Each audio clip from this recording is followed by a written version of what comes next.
Bienvenue sur À Fond, la chaîne de podcast proposée par la Fondation Carcept Prev et dédiée à la prévention des addictions pour les salariés du transport.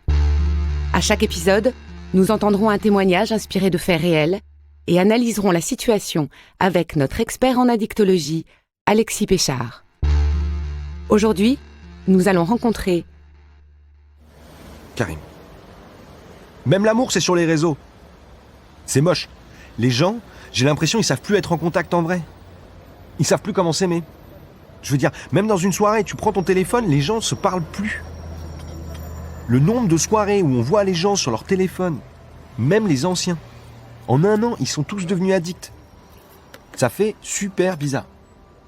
Moi, ma sœur, elle a quitté son mari, elle en avait marre. Il savait plus l'aimer. Je veux dire, ça peut tuer un couple. Le témoignage de Karim me permet de revenir sur la place qu'occupent aujourd'hui Internet et les réseaux sociaux dans l'ensemble de nos relations affectives. La société de consommation immédiate dans laquelle nous vivons a engendré en fait une forme de capitalisme culturel qui vient jusqu'à standardiser nos relations affectives et sexuelles.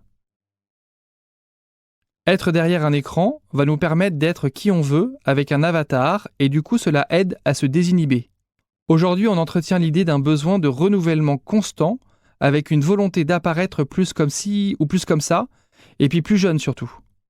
L'avatar permet ainsi d'être qui on veut sur un chat, sur un forum, un site de rencontre, etc. Jusqu'au jour où la réalité nous rattrape. À ce moment-là, ça peut devenir angoissant du coup. Yvon. Comme je vous l'ai dit tout à l'heure, moi je suis quelqu'un qui parle, qui dit, j'ai pas peur d'en parler. Oui, moi je suis addict au sexe. J'y pense 40 fois par jour. J'y pense tout le temps. Enfin non, pas tout le temps.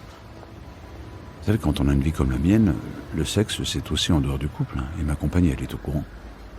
C'est important d'être honnête. C'est vraiment fréquent. Pour l'instant, elle accepte. Peut-être qu'elle m'aime vraiment. Je sais pas moi si je pourrais accepter si elle était dans la même situation. J'ai de la chance que ma copine me comprenne. Le courageux témoignage d'Yvon me permet de définir ce que l'on nomme la dépendance affective et sexuelle, qui est une maladie à part entière. Elle se manifeste par un comportement obsessionnel ou compulsif, sur le plan émotionnel ou sexuel, dans lequel les relations ou bien l'activité sexuelle sont devenues de plus en plus destructrices pour le travail, la famille et bien sûr le respect de soi. L'association DASA pour dépendants affectifs et sexuels anonymes propose sur son site internet et partout en France différentes ressources pour faire le point, ainsi que des lieux de réunion entre dépendants et anciens dépendants, afin de suivre un programme de rétablissement. Je vous invite à aller visiter leur site internet, qui est une mine d'informations.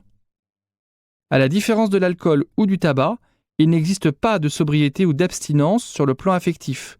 Nous ne pouvons pas ne pas avoir de relations sociales ou affectives.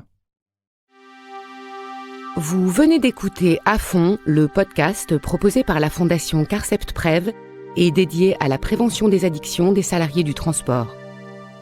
Retrouvez l'ensemble des épisodes sur la chaîne À Fond de votre application de podcast préférée ou sur le site carcept-prev.fr dans la rubrique Fondation Carcept Prev.